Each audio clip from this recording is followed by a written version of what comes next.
नमस्कार। आओ कुछ बात करें। मैं वाव इंडिया के इस प्रोग्राम में आज आप सबका स्वागत है। हमारे साथ हमारी सीनियर वाइस प्रेसिडेंट बानू बंसल जी भी जुड़ी हुई हैं। बानू जी, नमस्कार। आपका भी स्वागत है। आज का ये स्पेशल जो सेशन हमने रखा है, क्या हुआ बानू जी कि अभी कुछ दिन पहले हमारी एक बहुत पुरानी दोस्त है, उससे बात हो रही थी। हाँ। तो उसकी सब भाई बहनों के सबके बारे में हम पूछ रहे थे, तो उसकी एक छोटी बहन हुआ करती थी। हम्म। तो उसके पूछने लगे। हमने कहा भाई वो कैसी है? बोली दीदी वो बस मतलब वो नहीं रही। अच्छा। तो हमने कहा मतलब? बोली नहीं, उसकी शादी हुई थी हाँ। और उसकी शादी के बाद आ, मतलब वो घर पे आके कुछ बताती तो नहीं थी, ठीक। लेकिन वो परेशान रहती थी।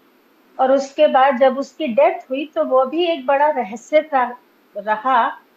और अच्छा। हमने हमने उसको पूछा भी, हमने कभी बता तो सही हुआ क्या था? हाँ। बोली अब क्या बताऊं दीदी, बस बताने लायक कुछ है नहीं। तो तकलीफ में है, दुखी नहीं, है, तो बिल्कुल सोचा बिल्कुल होगा कि मैं ठीक है। क्या बताऊं। हम्म।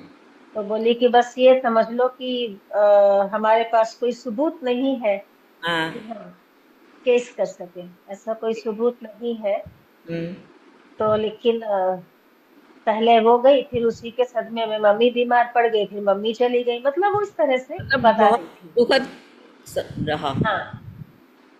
जबकि बानू जी वो फैमिली इतनी रिच फैमिली है, और जिस तरह से उन्होंने शादी की होगी, अच्छा खासा दहेज वहेज सब कुछ दे करके, जरूरी बात है। उसके बावजूद अगर ऐसा कुछ हुआ तो वाकई ये एक आज के जमाने में ऐसा होना बड़ा ताज्जुब की बात है और बड़ा क्या कठिन। है पूर्णिमा जी, ये आज के जमाने में ही ज्यादा हो रहा है। जितनी लोगों के पास चीजें हैं उससे ज्यादा उनकी लालसा खत्म नहीं होती। ये इसलिए लालसा खत्म नहीं होती। इसीलिए आज के टाइम में बहुत हो रहा है। अब क्या है कि आ, हम लोग जो माता पिता होते हैं, बड़े लाड प्यार के साथ अपनी संतानों बिल्कुल। का पालन पोषण करते हैं। और हाँ। बेटियों को तो कुछ ज्यादा ही लाड प्यार दिया जाता है, क्योंकि दिमाग में होता है कि भाई इनको दूसरे घर जाना है। और नहीं ये लेकिन होता है। सच में होता है कि लड़कियों को ज्यादा लाड प्यार ज्यादा चाव से पाला जाता है, इसमें कोई शक नहीं। हाँ। इसमें कोई शक नहीं। लेकिन उसके साथ ही एक और भी बात है बानू जी, कि बेटे को हर चीज के लिए छूट होती है, और बेटी के सिर पर मायके के भी और ससुराल की भी इज्जत का बोझ जरूर डाल दिया जाता है, कि बेटी के बचपन एक से। कदम से दोनों, बचपन से उसके बचपन से। सबकॉन्शियस में ये बात बैठा दी जाती। बिल्कुल। तो इन्हीं सब बातों से थोड़ी मन को तकलीफ तो होती ही है। बिल्कुल होती है। तो इसी को लेकर के ये आज का वो रखा है कि मैट्रिमोनियल और डोमेस्टिक वायलेंस अगर हो तो उसमें आगे क्या करना चाहिए। तो उसके लिए हमने इनवाइट किया है, एक जाने माने एडवोकेट हैं, श्री मुकेश आनंद जी। आप भी परिचित हैं उनसे। बिल्कुल। बिल्कुल। उनको इनवाइट किया है, तो हम उन्हें लेते हैं बिल्कुल। पटल पर। ये बिल्कुल। आप बता रहे हो, ऐसे ही हमारे सामने आमने अभी कल ही एक नीचे मिले थे।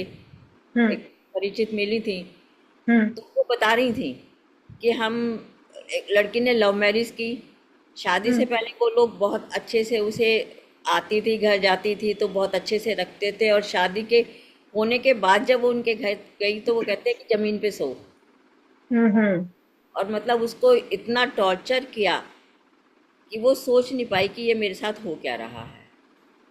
अरे, ये तो एक चीज हो गई। इसके अलावा और क्या होता है बानू जी, कि मान के चलिए लड़की वर्किंग है, ऑफिस जा रही है, तो उसका हस्बैंड या उसके ससुराल वाले क्या करते हैं? उसको कहेंगे कि ठीक है भाई, तुम्हारी जो भी कमाई है वो सब तुम हमें दो, क्योंकि तुम संभाल नहीं सकती हो, तुम्हें हाँ। ठीक से रखना नहीं आता है, हमें बिल्कुल। दो, हम उसको मैनेज करेंगे।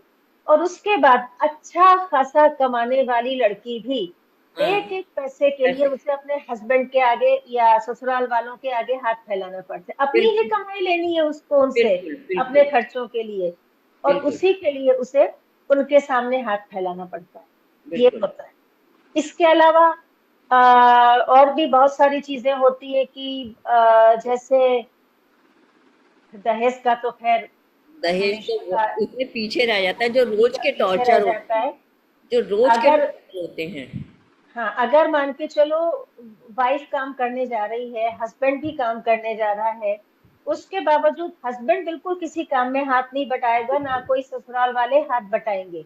बिल्कुल। उस लड़की को अपने आप ही हाँ, सारा कुछ मैनेज करना पड़ेगा। बिल्कुल।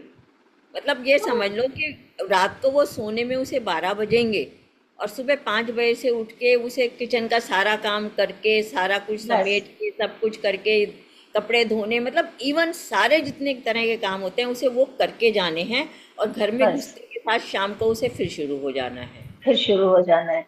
अच्छा, बिल्कुल। इसके अलावा अगर मान के चलो वो कहीं शिकायत करती है या करने की कोशिश करती है, तो उल्टा उसी पे आरोप लगा दिया जाता है कि या तो उसको कह दिया जाता है कि इसके साथ कुछ मेंटल इश्यूज हैं, साइकोलॉजिकल इश्यूज हैं, या फिर ये है ना, चरित्रहीन है, सबसे अच्छा या फिर ये तरीका। हाँ, चरित्रहीन भी है, और या उसको मानसिक रूप से रोगी बता दिया जाता है, बिल्कुल, और उसमें हजार कमियां निकाल दी जाती है, अपना बचाव कर लिया जाता है। बिल्कुल। तो ये सारी चीजें चल रही हैं। तो अभी इसी सब सिलसिले में कि कितने तरह के वायलेंस होते हैं, क्या होता है, इस सब बारे में हम बात करेंगे मुकेश जी से। बिल्कुल। तो क्योंकि क्या है कि ना तो ये लड़की को पता होता है कि बिल्कुल। उसको किस तरह से अपने अपने आप को प्रोटेक्ट करना चाहिए, और कहाँ अगर शिकायत करनी है, कैसे कहाँ करनी शिकायत है। करनी है, और ना उसके परिवार वाले, क्योंकि भाई वास्ता ही नहीं हर पड़ता इन सब चीजों से। हाँ, हर आदमी का वास्ता नहीं पड़ता, तो हर वास्ता इस नहीं बारे में पड़ता। नहीं जानता। इवन अगर आप पुलिस थाने के अंदर आप अपनी कोई रिपोर्ट लिखाने जा रहे हो, तो आपको नहीं पता लगता कि आपको वहां पे अपनी रिपोर्ट लिखवानी कैसे है। इवन एक वहाँ- बात पता है बानू जी, जी। कि अगर हस्बैंड वाइफ की मर्जी के बिना उसके साथ सेक्स करता है, हाँ, तो वो भी रेप की श्रेणी, बलात्कार की श्रेणी में आता है, मैरिटल रेप की श्रेणी में आता है। बिल्कुल। पढ़ने में तो आता है ये सब चीजें इस या तरह की। लड़कियां, वाइफ बीमार है और उस वक्त उसकी मर्जी नहीं है और उस वक्त वो करता है, वो भी मैरिटल रेप की कैटेगरी में आता है। बिल्कुल। तो ये सब चीजें हैं जिनके बारे में आज हम जानेंगे, और आगे हमें क्या करना है उस पर चर्चा होगी। तो ऐसा है मुकेश जी, नमस्कार, स्वागत है आपका हमारे वाव इंडिया के इस आओ कुछ बात करें प्रोग्राम में। अभी जैसा हम बानू जी से भी बात कर रहे थे, चर्चा कर रहे थे, कि अभी कुछ ही दिन पहले हमारी एक दोस्त से बात हुई जिसकी बहन की रहस्यमयी परिस्थितियों में ससुराल में डेथ हो गई, और उनके पास कोई सबूत नहीं था कि वो उस पर आगे बढ़ सके। और इसी तरह की बहुत सारी चीजें हैं, बहरहाल उस पर हम बाद में आएंगे। सबसे पहले तो हम अपने दर्शकों को जो भी इस प्रोग्राम को देखेंगे उनको बता दें कि मुकेश आनंद जी एक बहुत जाने माने वकील हैं, एडवोकेट हैं, और ये सर्वोच्च न्यायालय के साथ साथ और भी देश के बहुत सारे कोर्ट्स में जो है अपनी सर्विसेज देते हैं। और इसके अलावा गुरु गोविंद सिंह इंद्रप्रस्थ विश्वविद्यालय और एमिटी विश्वविद्यालय में विजिटिंग प्रोफेसर के रूप में आप अध्यापन कार्य करते हैं। इनकी एक पुस्तक a beginner's path to moot court, कानून के किताब नाम से पब्लिश हो चुकी है। गुलमोहर साझा संग्रह में आपके लेखन जो है वो प्रकाशित होता रहता है। दैनिक भास्कर के संपादक पृष्ठ पर कानून से संबंधित कॉलम इनका पब्लिश होता है। इसके अलावा बहुत सारी जो लीगल जर्नल्स होते हैं उनमें इनके आर्टिकल्स पब्लिश होते हैं, और दैनिक लहरी के खबरी पर मैथिली में समाचार विश्लेषण ये करते हैं। ये इनके परिचय छोटा सा है, बाकी तो बहुत बड़ा परिचय है। अब उतना तो यहाँ पे फिर पूरा प्रोग्राम उस परिचय में ही निकल जाएगा, इसलिए और अधिक कुछ नहीं कहेंगे। तो बात चल रही थी मुकेश जी कि देखिए, बहुत सारे स्तर पर महिलाएं जो है वो शोषण की शिकार होती हैं। सबसे पहले तो वो जब बच्चियां होती हैं, छोटी होती हैं, अपने परिवार में ही शोषण की शिकार होती हैं। उनके अपने रिलेटिव्स होते हैं जो उन पर बुरी नजर रखते हैं और उनके साथ कभी कभी कुछ गलत काम कर जाते हैं, और जब वो अपने पेरेंट्स को बताती हैं तो उनके पेरेंट्स या तो शर्म की वजह से उसको चुप करा देते हैं, और या उसी पर इल्जाम लगा देते हैं कि आप उनके पास गए क्यों थे, उसी को दोषारोपण कर देते हैं। इस तरह की घटनाएं होती हैं। शादी होती है, शादी के बाद बहुत पैसा खर्च करके माता पिता उस लड़की को विदा करते हैं, लेकिन वहां वो जाती है तो आज के जमाने में भी दहेज तो एक चीज हो गई, और बहुत सारी बातों के लिए उसको, क्योंकि ससुराल वाले चाहते हैं कि अगर लड़की बहुत पढ़ी लिखी है और अपने जो पैरों है पे। पैरों पे खड़ी है, तो उसका जो कॉन्फिडेंस है उसको वो डाउन कर दें किसी तरह से, उसके कॉन्फिडेंस को, उसके और उसके स्वाभिमान को, दोनों चीजों को वो दबाना चाहते हैं ससुराल वाले। और इसीलिए उस पर कभी फिजिकल, कभी उस पर मेंटल, इमोशनल, उसका जो है उसके शोषण। साथ शोषण उसका करते रहते हैं। इसके अलावा हम एक और भी बहुत सारी चीजें आती हैं जो धीरे धीरे धीरे धीरे हम आगे लाएंगे, अपनी परिचर्चा में आगे लाएंगे।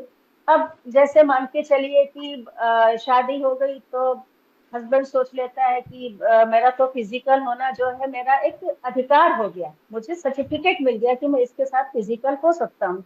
लेकिन अगर उसकी मर्जी नहीं है या उसकी तबीयत खराब है, तब भी वो अगर उसके साथ फिजिकल हो रहा है तो ये मैरिजल रेप की कैटेगरी में आता है, और ये पनिशेबल है हमारे ख्याल से, जैसा हमें पता चला है। तो ये बहुत सारी चीजें हैं जिनके बारे में हम आपसे डिस्कस करना चाहते हैं, लेकिन सबसे पहले हम आपसे ही जानना चाहेंगे कि आप किस किस तरह की बातों को मैट्रिमोनियल वायलेंस और डोमेस्टिक वायलेंस की कैटेगरी में लेते हैं। देखिए, मैट्रिमोनियल वायलेंस या डोमेस्टिक वायलेंस है वो डिफाइंड है हम्म। जो एक्ट के हिसाब से। ऐसे बहुत सारी चीजें आती हैं, हम्म। तो इसका डेफिनेशन अलग अलग जगह पे अलग अलग है, लेकिन जो सबसे बड़ा डेफिनेशन है वो हम्म। डोमेस्टिक वायलेंस एक्ट, जो कि इसी पर्पज से इनेक्ट किया गया। हम्म। इसमें विवाह से संबंधित हम्म। या दहेज से संबंधित कोई भी प्रताड़ना जो है, हम्म। कोई भी डिमांड है, हम्म। उसको डोमेस्टिक वायलेंस एक्ट की श्रेणी में लाया गया है। जो फिजिकल वायलेंस है वो तो पहले से भी आईपीसी में है, हम्म। और जो मानसिक वायलेंस वो डोमेस्टिक वायलेंस में इसको इंक्लूड किया गया है। हम्म। लेकिन पुराने कानून आईपीसी में अंतर, डोमेस्टिक वायलेंस एक्ट में अंतर यही है, हम्म। पुराने कानून में सजा का बड़ा स्ट्रॉन्ग प्रावधान, हम्म। 3 साल की सजा हो। नया जो कानून है वो बेसिकली कॉम्पेंसेटरी है, अच्छा। क्योंकि ये मैट्रिमोनियल रिलेशनशिप देखा जाता है, ये बड़ा कॉम्प्लिकेटेड होता है, जहाँ पे शिकायतें भी होती हैं, लेकिन जो कंप्लेनेंट है वो ये नहीं चाहता कि बहुत कड़ी सजा दी जाए। हम्म। उसके कई तरह के रिपरकशन होते हैं। मान लीजिए कि हस्बैंड जॉब पर हम्म। और उसे जेल हो जाए, हम्म। तो जो सोर्स वो उसको अगर जेल हो जाएगी तो उसकी नौकरी से वो बर्खास्त। प्राइवेट में हम्म। भी है तो कम से कम ब्रेक आ जाएगा। हम्म। तो उससे क्या होता है कि कंप्लेंट करने गए जस्टिस के लिए, और दूसरी मुसीबतें आ गई कि जो भी फाइनेंशियल आपको हम्म। असिस्टेंस मिलना चाहिए था, क्योंकि हम्म। असिस्टेंस का वाइफ का वो हम्म। उसका हस्बैंड ही है। बिल्कुल। इसके लिए आफ्टर मैरिज पेरेंट्स को जिम्मेवार नहीं बनाया गया है, हम्म। या भारत में गवर्नमेंट में कोई फंड नहीं है कि अगर कोई विमेन है, डेस्टिट्यूट है, या उसको इतना पैसा नहीं है तो वो कहाँ से सरवाइव करेगी। कौन से तो उन्होंने करें, बिल्कुल। मिडिल पाथ इसका निकाला, डोमेस्टिक वायलेंस में मिडिल वाला इसका, कि हम्म। ये डोमेस्टिक वायलेंस है। हम्म। उसमें उन्होंने बहुत सारे प्रोविजंस और रिलीफ उसको दिए हैं। जैसे आपने बताया कि बार बार उसके यहाँ जाना, उसको अब्यूसिव मैसेजेस करते हैं लोग, फोन कॉल्स करते हैं, उसको घर में रहना मुश्किल देते हैं। तो सबसे पहले रेजिडेंशियल राइट्स के लिए वो प्रावधान है। उसके बाद जो अगर कम्युनिकेशन डिस्टर्बिंग है, जी उन सारे कंप्लेंट्स पे कोर्ट जो है स्टे लगा सकती है। जी उसमें कंप्लेंट के लिए फिक्स किया गया सर्विस ऑफ नोटिस। जैसे केस फाइल करने के बाद अपोजिट पार्टी को नोटिस देना होता है, अच्छा तो सर्विस ऑफ नोटिस के 60 डेज के अंदर उसका मेंटेनेंस फिक्स होना चाहिए, so that she is a survive. जो लीगल एक्सपेंडिचर है, जो उसका खर्च, वो भी उनको देना पड़ेगा। और जितनी भी प्रताड़ना है उसका एक मेजरमेंट, कितना मेंटल एगोनी हुआ है, कितना टेंशन है, उसके लिए फाइनेंशियल का प्रावधान बनाया गया है। तो ये सारी चीजें उसमें डाली गई हैं। बल्कि यहाँ तक कि जो कस्टडी है बच्चों का, उसके भी उसमें प्रोविजन है, क्योंकि कई बार उनके साथ बात को लेकर भी क्रूएल्टी होती है कि बच्चे को रख लिया और उससे मिलने नहीं दे रहे। ये जितनी भी चीजें हैं, जितने भी आए हैं मैरिज के, उन सब को लेकर डोमेस्टिक वायलेंस एक्ट बनाया गया है। अच्छा, लेकिन ये डोमेस्टिक वायलेंस एक्ट, जी एक चीज और बता दूं, सिर्फ महिला मतलब मैरिड महिलाओं के लिए ही नहीं है। ये परिवार में जो अन्य महिलाएं हैं उनके लिए भी डोमेस्टिक वायलेंस एक्ट है। It is not a matrimonial domestic violence act.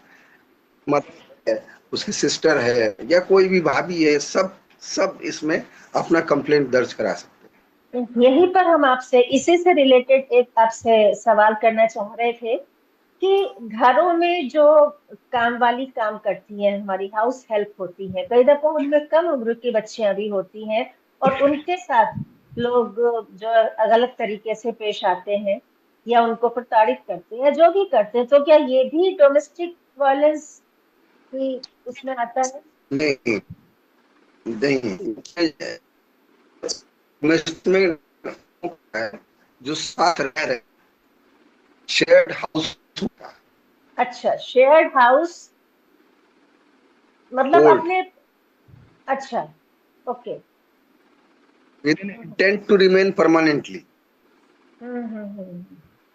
तो 4 दिन के लिए अगर कोई आता है तो वो डोमेस्टिक वायलेंस एक्ट में नहीं आता। लेकिन जो आप कह रहे हैं कि बच्चियों के साथ होता है, उसके लिए स्पेशल एक्ट है, पॉक्सो एक्ट, अच्छा, prevention of children sexual offences. वो बहुत स्ट्रिक्ट है, वो इससे ज्यादा उसमें होता है, और बहुत स्ट्रिक्टली डील किया जहां कंप्लेनेंट 18 ईयर से कम हो। जी, और जो 18 से ज्यादा है उनके कॉमन लॉ पहले से चल रहा है, भारतीय अधिनियम है, वही लागू है। अच्छा, यहाँ पर हम एक बात आपसे जानना चाहते हैं कि कई दफा होता क्या है कि जब इस तरह के मैट्रिमोनियल केसेस होते हैं या डोमेस्टिक वायलेंस की कैटेगरी में जो चीजें आती हैं, उनको लेकर के अगर कोई, अच्छा, ये डोमेस्टिक वायलेंस की इसमें हस्बैंड्स भी आते हैं? क्योंकि आजकल ये भी देखा जा रहा है कि जो लड़कियां हैं, वाइफ्स हैं, वो उनका कानून का मिस यूज करके हस्बैंड्स पर झूठे इल्जाम लगा रही हैं, ये कर रही हैं, तो क्या ये चीज भी इसमें आ रही है? बिल्कुल, ये समस्या सभी कानूनों में आती है। जो पहले दहेज के कानून थे, जी, डाउरी था, इसमें भी बहुत ये बहुत सारी बहुत बहुत मिसयूज हुआ, दहेज कानून का तो बहुत मिसयूज हुआ। इसका मिसयूज हुआ और इसके दुष्परिणाम हुए। पर्पस की ये एक्ट बनाया गया, वो पर्पस सॉल्व, इससे क्या कोर्ट ने महिलाओं को डाउन शुरू किया। प्रोविजंस तो अपने गए हैं, लेकिन इतने ऑजेज कम पड़ गए और इसीलिए तय समय जो भी है उस पे किसी भी केस का निपटारा नहीं हो पाता।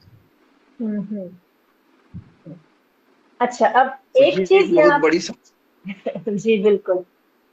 अ, एक चीज यहाँ पर आती है कि जब इस तरह का कोई वायलेंस होता है, चाहे वो हस्बैंड के अगेंस्ट हो, वाइफ के अगेंस्ट हो, या किसी और फैमिली मेंबर के अगेंस्ट हो, तो उसमें वो मान के चलिए पुलिस स्टेशन जाए, एफआईआर दर्ज कराने के लिए जाए, तो ऐसा भी लोगों से पता चला है कि पहली बात तो पुलिस वाले जो है वो उसको सहयोग भी नहीं करते कि जी हम तो जाते हैं और हमारी कंप्लेंट नहीं लिखी जाती है। लेकिन अगर वो नहीं मतलब लिखे, कंप्लेंट नहीं लिखे, तो उस स्थिति में फिर क्या करना चाहिए? बिल्कुल, ये अच्छा सवाल है, क्योंकि जी। देर सवेर जो भी हो, पहले अपनी जो भी शिकायत है वो जी। अथॉरिटीज के साथ जरूर पूछनी चाहिए। हम्म। लेकिन भारत में पुलिस के साथ ये समस्या शुरू से ही रही। जब से पुलिस बिल्कुल। की स्थापना अंग्रेजों, तब से ये हम्म। समस्या रही है। जी। ट्रेड लिखाना एक बहुत मुश्किल का, जी। लेकिन इसमें अब हम बहुत आसान हो गया है, क्योंकि अब बाई हम्म। पोस्ट भी आप भेज सकते, एक बाई अलग से पोस्ट। पोस्टल सेल है, बाई हम्म। पोस्ट भेज सकते हैं आप, ईमेल से भी भेज सकते हैं। नहीं, हमने पोस्ट कर दी और वहां पे उन लोगों ने उसको कर दिया जी हमें तो पोस्ट नहीं मिली, या आपने ईमेल किया और उन्होंने इस ईमेल को कंसीडर नहीं किया या उस पर ध्यान नहीं दिया, तो उसका उसके बाद का प्रोविजन अलग है, पर ऐसा होता नहीं है, क्योंकि हम लोग भी अब खुद नहीं जाते हैं, अपने क्लाइंट्स को भी एडवाइस नहीं करते हैं। तो हम अच्छा। जब भेजते हैं वहां पे, तो हम्म। पोस्टल के लिए अलग से वो उसको रिसीव करते हैं, उसका हम्म। एक्नॉलेजमेंट भेजते हैं, और एक हम्म। आता है आपका मोबाइल में कि आपका हम्म। आईओ नंबर ये है, ये आपको आपको रिपोर्ट दोबारा है। से बताना पड़ेगा मुकेश जी, क्योंकि वो सिग्नल्स के चक्कर में ये बीच में कट रहा है जो आपने यहाँ पर बोला है।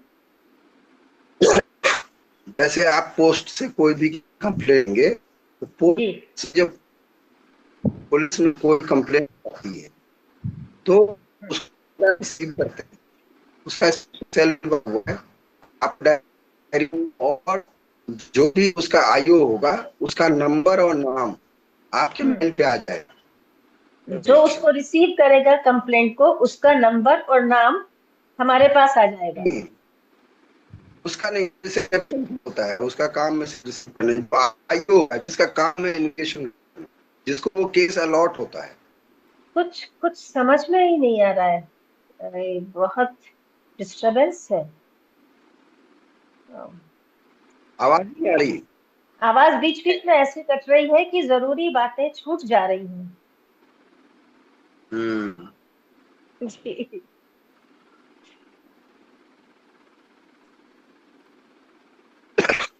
कैसे करेंगे? तो देखिए, कोई भी कंप्लेंट आप ईमेल से भी कर सकते हैं, हम्म। और पोस्ट, दोनों का प्रॉपर एक्नॉलेजमेंट आता है। हम्म। मैं ये सजेस्ट करूंगा कि जो भी कंप्लेंट करते हैं उसमें हम्म। हम्म। कमिश्नर ऑफ पुलिस और डीसीपी को जरूर भेजें। पुलिस इंस्पेक्टर को और डीसीपी को? Commissioner of police, commissioner. Commissioner of police और डीसीपी। हाँ, जो उस एरिया का डीसीपी है उसको टैग करें, क्योंकि उनका जी। जो टीम होता है वो एक्टिव होता है बजाय अच्छा। थाने के, तो वो उसको अच्छा। फॉलो अप कर लेते। ओके। हम्म। और अगर बाय पोस्ट भेज रहे हैं, तो हम्म। रजिस्टर्ड पोस्ट से भेज, हम्म। तो उसकी प्रॉपर रजिस्टर्ड पोस्ट। एक्नॉलेजमेंट, अच्छा। हाँ। और आपको डिटेल्स मिल जाएगी। हाँ, उसका हमारे पास एक वो रसीद रहेगी रजिस्टर्ड पोस्ट की, तो ये लेकिन फिर रिस्पॉन्सिबिलिटी। रसीद तो हमारे पास रहेगी, हमने रजिस्टर्ड पोस्ट से उनको भेज दिया, लेकिन उसके बाद भी उन्होंने उस पर कोई ध्यान नहीं दिया, तो फिर हमें रसीद लेके जाना तो अल्टीमेटली पुलिस स्टेशन ही पड़ेगा ना? नहीं, जाना तो पड़ेगा, पर जो जो मेन एसेंस है एक्ट का, हम्म। वो ये टाइम और place, hmm. Time okay. Date and अगर आज कोई आज संडे है तो मुझे इमीडिएटली उसका इंफॉर्मेशन करना है। जितनी इमीडिएट इंफॉर्मेशन होगी उसकी वैल्यू ज्यादा होगी। उसकी वैल्यू ज्यादा होगी। यस। आप एक्सीडेंट हुआ है, आप उसको कंप्लेंट करेंगे तो उसकी वैल्यू कम हो। आपने अगर उसकी कंप्लेंट कर दी तो उसकी ज्यादा। नंबर एक। नंबर दो, आजकल ट्रैकिंग का जमाना, आप नहीं होता, यू कैन ट्रैक इट, पहुंचा होता है। हाँ, तो हम उसको ट्रैक कर सकते हैं। हमारे पास जो भी एक्नॉलेजमेंट नंबर होगा, जो भी होगा, उससे हम उसको ट्रैक कर सकते हैं। और ये में एक्सेप्टेबल, आप बता सकते हैं कि ये रिसीव हुआ और उसको एक्नॉलेज करता है। ठीक है। अब बात आई कि आप किसी कंप्लेंट आपने भेज दी लेकिन कोई एक्शन नहीं हुआ। इसमें कोर्ट पावर होती है। अब आपको किसी लॉयर के पास जाना पड़ेगा।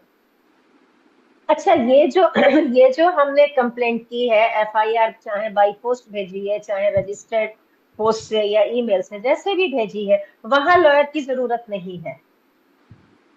वहां आप खुद से भी लिख सकते हैं। ओके।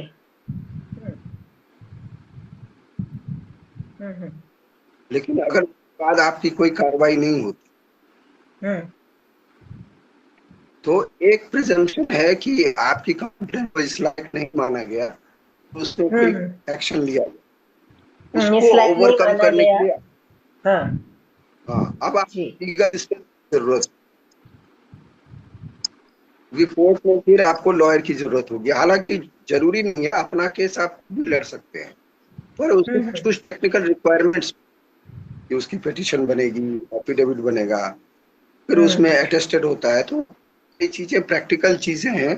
तो अगर आपके पास लॉयर है तो आपको इजी होगा। अगर आपके पास लॉयर अफोर्ड करने का पैसा नहीं है तो आजकल लीगल एड का भी प्रोविजन है कोर्ट में।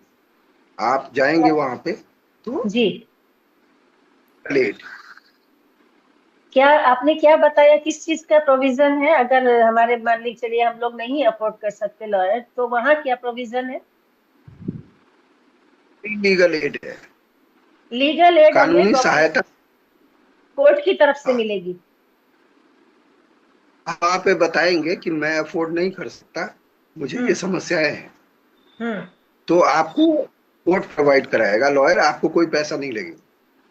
अच्छा, धन्यवाद। अच्छी जी। तो वो आपकी तरह, लेकिन लॉयर की आपको जरूरत वहां पड़ेगी। उसके बाद कोर्ट पे ऑर्डर करता है तो आपकी एफआईआर रजिस्टर हो जाएगी। ओके। और एक और यहाँ पर एक क्वेश्चन आता है कि इन केस कोई एफआईआर या कोई कंप्लेंट हमारे अगेंस्ट की गई है, ठीक है, तो वहां पे प्रोटेक्टिव जो एक्शन है, मान के चलिए किसी ने मान के चलिए बानू जी ने पूर्णिमा के ऊपर कोई एफआईआर कर दी, कोई कंप्लेंट कर दी, तो वहां पे पूर्णिमा क्या प्रोटेक्टिव एक्शन ले सकती है? तो ये बड़ा इंपॉर्टेंट सवाल है और बहुत सारे लोग इसमें बहुत परेशान हो जाते हैं जी।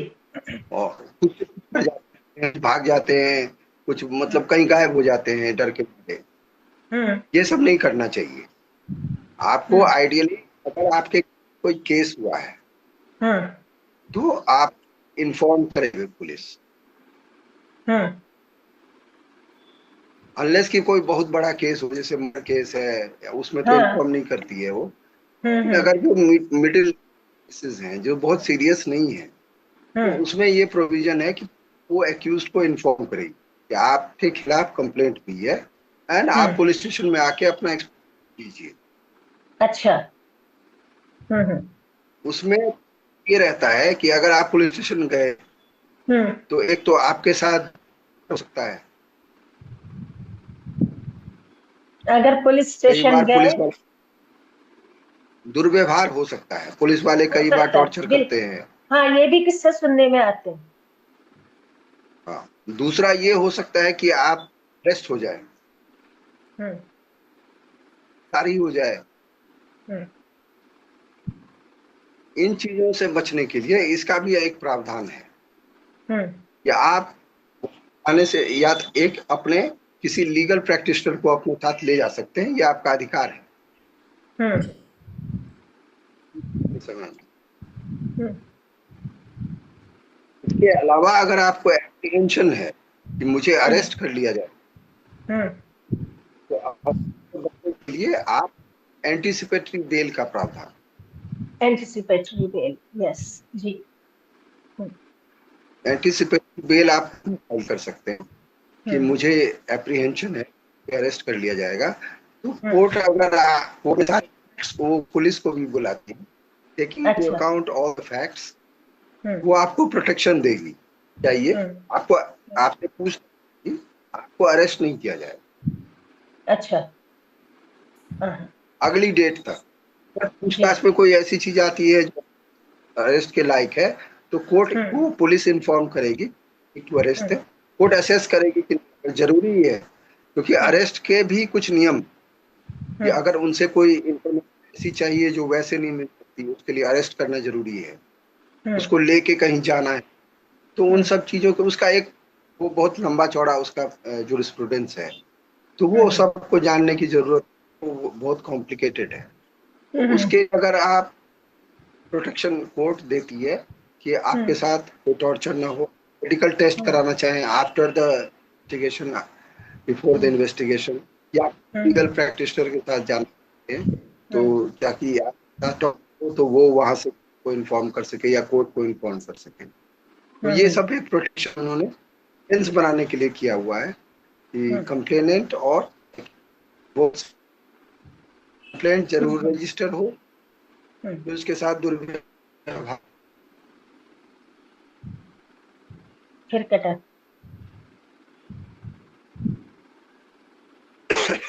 आवाज नहीं आ रही? नहीं, अब आई है, बीच बीच में कट रही थी, अभी कट रही थी। चलिए।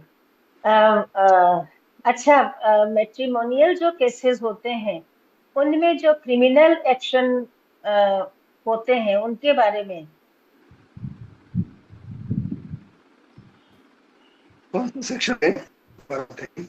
अब थोड़ा थोड़ा सा हमें लगता है कि जब आप अपना मुंह इधर उधर घुमाते हैं तब शायद आवाज कटती है। दोबारा से पूछिए आप क्वेश्चन। मैट्रिमोनियल केसेस में क्रिमिनल एक्शन जो होते हैं वो क्या होते हैं? मैट्रिमोनियल में एक सेक्शन है, एक नहीं कई सेक्शन है। जी। पहला सेक्शन है सबसे जो हल्का, 498A, हम्म ये क्रुएल्टी से संबंधित है। अच्छा, क्रुएल्टी पर। ओके। ये जिसमें दहेज के लिए हम्म मार पिटाई होती है, ओके। जिसका बेसिस सिर्फ और सिर्फ मैरिज, हम्म उसका होना चाहिए मैरिज के साथ। इसलिए इस 490, इसमें 3 अमेंडमेंट आईपीसी के किए गए थे उस समय में, जिसमें हम्म पहला 498 है। इसमें हम्म किसी भी तरह की क्रुएल्टी या दहेज से संबंधित है हम्म या सीवियर है, तो उसमें हम्म एफआईआर का प्रोविजन है। हम्म दूसरा जो प्रोविजन है वो 406 है, 406। हम्म 406 वो होता है जहां प्रॉपर्टी जो लाई गई है हम्म ससुराल से, हम्म उसको यूज कर देते हैं लोग, वो बेच हम्म देते हैं या जब्त कर लेते जी। हैं। तो ये हो गया breach of, I hmm trusted you with certificate, आपने ब्रीच ऑफ ट्रस्ट कर दिया, जिसको हम्म लोकल लैंग्वेज में अमानत में खयानत कहते हैं। अमानत में खयानत, जी। बिल्कुल। हम्म और तीसरा जो प्रोविजन है वो हम्म होना नहीं चाहिए, वो 304B है। अच्छा। हम्म इसको कहते हैं डाउरी। एक समय था जब बहुत सारे लोग मतलब जलाए जाते थे, हाँ जी, जो एक वक्त में बहुत हुआ ऐसा जी। हाँ बहुत होते थे। उसको टारगेट करके 304 की प्रोविजन बनाया गया। हम्म अच्छा, एक चीज हम आपसे जानना चाहेंगे कि एक जिसको और आम। जी जी, हाँ हाँ जी, हाँ जी। एक और provision है, एक 306 है, अबेटमेंट टू सुसाइड। 306 क्या है? अबेटमेंट टू सुसाइड, अच्छा जी। उकसाना। खुद हम्म तो नहीं किया, हम्म। लेकिन इतनी हालत कर दी कि she was compelled to commit suicide. उसने सुसाइड कर लिया जी। इससे रिलेटेड उन्होंने जो एविडेंस एक्ट है, साक्ष्य अधिनियम है, उसमें हम्म भी अमेंडमेंट हुए थे, क्योंकि ये हम्म सारे लॉ अब 7 years ऑफ मैरिज ही एप्लीकेबल। हम्म। कितने? माना क्या? गया कि अब 7 year। 7 years। 7 years, 7 साल जी जी। बाद ये चीजें वो अभ्यस्त हो जाएगी या वो खत्म हो जाएगा। ओ, वो उसकी ओके। सीवियरिटी इतनी हाँ, मतलब 7 साल तक ये जो कुछ भी हो सकता है वो संभावनाएं है उसकी। प्रिजम, 7 साल में प्रिजम्पशन। अगर होता है, हम्म। केसेस बाद में भी रहे, लेकिन 7 साल के अंदर अगर होता है तो ये हम्म। प्रिज्यूम किया जाएगा उसने किया ही किया है। देन इट किया इज है वेरी किया। Difficult for the accused okay. To get out of it. उसकी हम्म सीवियरिटी 7 years में। हम्म।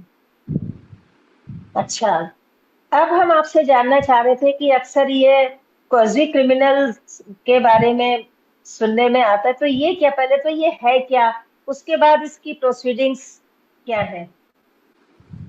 हाँ देखिए, ये डोमेस्टिक वायलेंस जो एक्ट जो है ये क्वासी क्रिमिनल है। अच्छा। क्वासी क्रिमिनल का इसका मतलब, क्वासाई का मतलब होता है कि करीब करीब। करीब करीब, इट लगभग इज नॉट, लगभग ऐसा हुआ होगा। Quasi means it is not absolutely criminal. तो हाँ हाँ। ये पहले, लेकिन पहले हल्के प्रोविजन थे। जैसे मैंने आपको बताया कि अगर आप मेंटेनेंस नहीं पे करते, सपोज मेंटेनेंस अवार्ड हो गया हम्म या आपके खिलाफ लीगल एक्सपेंडिचर पे करने के लिए हम्म ऑर्डर पास हो गया हम्म और उसने कंप्लाई नहीं किया, हम्म। ऑर्डर पास हो गया, ये तो में कोई क्रिमिनलिटी नहीं है, ये तो सिंपल मैट्रिमोनियल प्रोविजंस है। ये पहले हम्म। हिंदू मैरिज एक्ट में भी था, जी लेकिन अब इसका प्रोविजन उन्होंने कर दिया है। ये पहले 125 सीआरपीसी में था जी। कि अगर वो पे नहीं करता तो हम्म। जितने दिन का वो पर डिफॉल्ट होगा उतनी पर मंथ की सजा होगी। So oh, will be behind the bars. अच्छा। ओके जी। अच्छा, एक चीज ये बताइए कि जिसको आम भाषा में मैरिटल रेप कहा जाता है, जो कि अक्सर लड़की बीमार है या जो भी कुछ है उसके बावजूद फिजिकल होने की कोशिश की जा रही है, तो वो मैरिटल रेप की कैटेगरी में आता है। तो क्या ये भी डोमेस्टिक और मैरिटल वायलेंस की उसमें आता है, और इस पर भी क्या वो लड़की जो है वो कोर्ट में जा सकती है, केस कर सकती है? है, लेकिन नहीं आता है। थोड़ा सा रेप फिर से का बोलिए। जो definition है, ये रेप कैटेगरी में नहीं आता है। अच्छा, ये नहीं आता है उसमें। ये बिल्कुल अभी ये अभी अभी फिर आवाज आ रही है आपकी। इसके लिए बहस चल रही है और अच्छा में आवाज उठाया है, जी। लेकिन अभी तक ये हमारे यहाँ लॉ नहीं है। हमारे अच्छा। यहाँ जो लॉ का डेफिनेशन है हम्म। उसमें स्पेसिफिकली है, जितने भी अनविलिंग एक्ट्स हैं, हम्म अनलेस दे आर मैरिड, कि अगर मैरिड तो नहीं हो। हम्म। तो नहीं। मैरिटल रेप हम्म।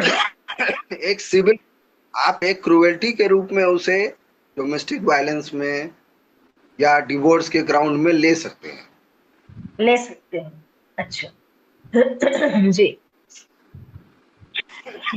लेकिन वो क्रिमिनल ऑफेंस रूप में नहीं। रेप के कैटेगरी में नहीं आता अभी तक। हाँ, रेप की कैटेगरी में तो नहीं आता, लेकिन मतलब वो अगर वहां पे वो लड़की जा रही है, परस्यू कर रही है केस, तो वहां वो उसको एक पॉइंट बना सकती है। Domestic violence. हाँ, बोल हाँ, हम बोलने के लिए कहते हैं कि मैरिटल रेप है, but it is hmm not a rape hmm in the words, in the word and definitions of law. Okay. वो यही कहते हैं कि अनविलिंग मैरिजेस हैं उसमें जो भी सेक्सुअल रिलेशनशिप है वो सारे मैट्रिमोनियल रेप है, because the hmm. girl is not willing to go into that marriage, but that is बिल्कुल। not under the criminal। हम्म हम्म, समझ गए। अच्छा, अब एक आपसे और हम बात यहाँ पर पूछना चाहेंगे कि मान के चलिए किसी पर्सन को कोई एक्यूज हो गया, कोई पर्सन बना दिया गया, तो उसको अगर बेल लेनी है तो वो बेल कैसे ले सकता है, और उसके राइट्स, पर्सन के, एक्यूज्ड पर्सन के राइट्स और उसके बेल के बारे में थोड़ा सा और जानना चाहेंगे। दो हाँ तरह के ऑफेंसेस, जी। हम्म एक होता है बेलेबल, एक होता है नॉन बेलेबल। हम्म तो ज्यादातर केसेस बेलेबल होते हैं हम्म। ओके। कि सीरियस चार्जेस हो, हम्म वो सारे केसेस बेलेबल। चेक बाउंस का केस है, हम्म आपस में छोटी मोटी बात में हाथापाई होगी, वो सब बेलेबल है। तो ये इसका एक लिस्ट दिया हुआ है, इसका कोई डेफिनेशन नहीं है।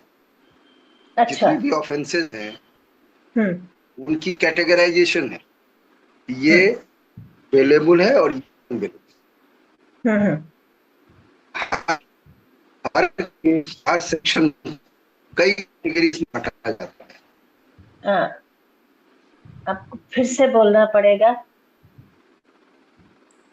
हर सेक्शन, सॉरी। सेक्शन जी। है क्रिमिनल अच्छा। का, हम्म कैटेगरी में, जिसमें एक कैटेगरी है हम्म नॉन अवेलेबल है, हम्म एक कैटेगरी है फुल है या उसके बाद में आएंगे कॉग्निजेबल नॉन कॉग्निजेबल पे। हम पहले जी बेलेबल पे बात कर लेते हैं। जी। जो ऑफेंस बेलेबल है वो हम्म बेल इज, आपको police is under a compulsion to give you bail, वो अरेस्ट नहीं कर सकती आप। अच्छा। हम्म जो नॉन बेलेबल ऑफेंस है हम्म उसमें बेल आपको कोर्ट कोर्ट से मिलेगी। उसके ओके। कंडीशंस हैं, hmm you apply to the saying that eligible हूं बेल के लिए, and you have to establish before the court कि आप, अगर आपको बेल दिया जाए then you hmm will not fly away hmm from investigation. Investigation आप भागेंगे नहीं। हम्म हम्म तो ये बेसिक उस कैटेगरी मतलब हम्म कंडीशन है, लेकिन ये सबको मिलती है अगर एलिजिबल हो तो, अनलेस कि वो इतना पेटेंट हो फैक्ट से कि नहीं इसने क्राइम किया है और उसमें कोई हाँ दो राय नहीं हो, तो फिर हाँ हाँ, फिर वो नॉन अवेलेबल हो जाता है। नहीं, अवेलेबल एक नॉन चीज। अवेलेबल तो हो रहा है जी। एक चीज, एक चीज हम जानना चाहते हैं कि जो ये डोमेस्टिक वायलेंस, मैट्रिमोनियल जो वायलेंस होते हैं, इन केसेस में अगर कोई कोई दोषी ठहरा दिया गया और उसने उसको, वो अरेस्ट हो गया या जो भी है, उसको उसको पनिशमेंट मिला, तो और उसको बेल मिल गई, मिलेगी ही, बेल तो मिलेगी ही, वो तो मिले ही मिलेगी। उसको बेल मिल गई, आने के बाद उसने फिर उसको, वाइफ को परेशान किया, कुछ किया, तो उस स्थिति में वो लड़की कहाँ जाएगी, क्या करेगी? कैंसिलेशन ऑफ बेल में जाएगी। जितने भी बेल मिलते हैं, हेलो, हाँ जी हाँ जी। जी।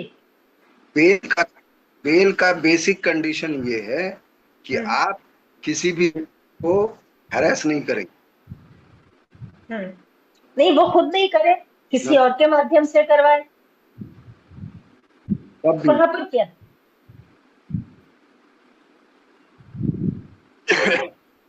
मतलब यू हैव टू एस्टेब्लिश कि उसी के इशारे पे हो रहा है, हाँ ये तो करना पड़ेगा। प्रूफ होना चाहिए आपके पास कि ये उसके इशारे पर हो रहा है। प्रूफ ही नहीं, प्रूफ बहुत मुश्किल होता है, लेकिन फिर जी। भी कोई रिलेशनशिप तो हो, तो दूसरा आदमी क्यों परेशान करेगा किसी को। हम्म। वही ऑफेंस दोबारा वो ना करे, ये सारे कंडीशंस होते हैं उसमें। बेल ऐसे नहीं मिलती, सारे कंडीशंस फुलफिल होनी चाहिए उसमें। बेल के समय एक जमानती होता है, जमानती के ऊपर एक अमाउंट होता है, 20,000 50, आपने बाकी 1 लाख का बेल है, 50,000 का बेल है, तो वो फाइन है कि अगर आपने बेल के टर्म्स एंड कंडीशंस को वायलेट किया तो आपको फाइन लगेगा। Your bail may be cancel,